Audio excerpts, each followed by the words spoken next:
But Judy Collins has never allowed herself to be imprisoned in the past. The Chicago Tribune got it right. Quote, "Few singers have the kind of staying power repertoire that Judy Collins has." To paraphrase the late songwriter Woody Guthrie, from the Redwood Forest to the White House to the Gulf Stream waters, Judy Collins has made herself accessible to the likes of you and me. My wife Judith and I got to know her 15 years ago and became good friends when we were working on a documentary about the hymn Amazing Grace. Judy Collins had sent that 18th century hymn to the top of the charts when she sang it in 1971. So, naturally, we asked her to sing it for the opening of our film. Amazing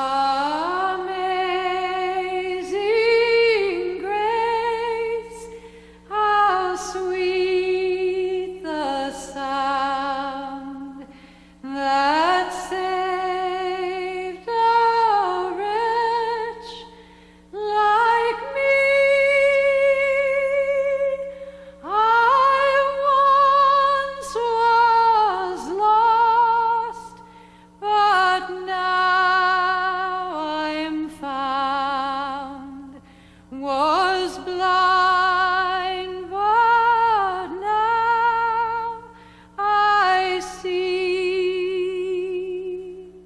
As I sat in St. Paul's Chapel as you sang those words, I remember wondering, what does that word wretch mean to this beautiful woman with this magnificent voice? Some people won't sing that verse because of that term wretch. I wouldn't sing it any other way. I think wretch tells it exactly the way it is. The condition of wretchedness is the source of the condition of transformation.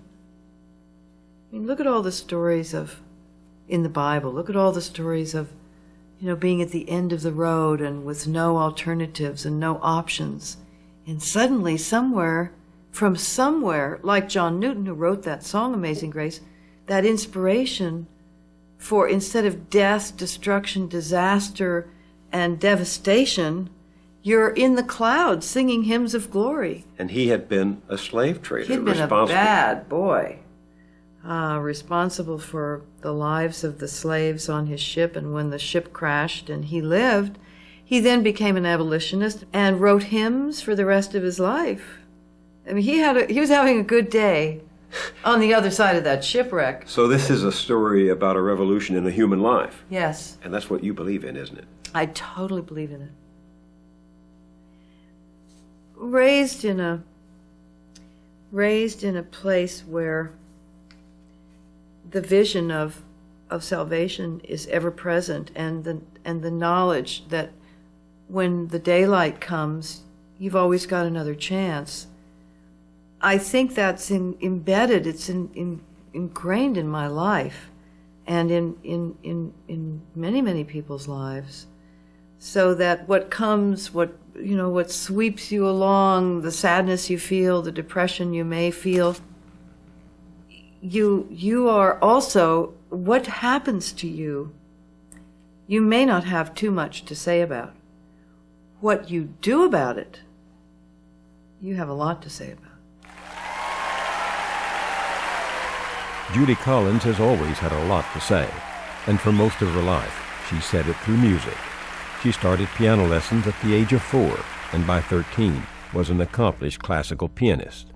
But the pressures of being a child prodigy led to a suicide attempt at 14, and then she turned to folk music. With her first solo album 40 years ago, her career took off. She made the cover of Life magazine in 1969. More than 24 albums, 6 of them gold, have followed, winning her a Grammy and praise as the voice of the century. In public, there was the dazzling performer.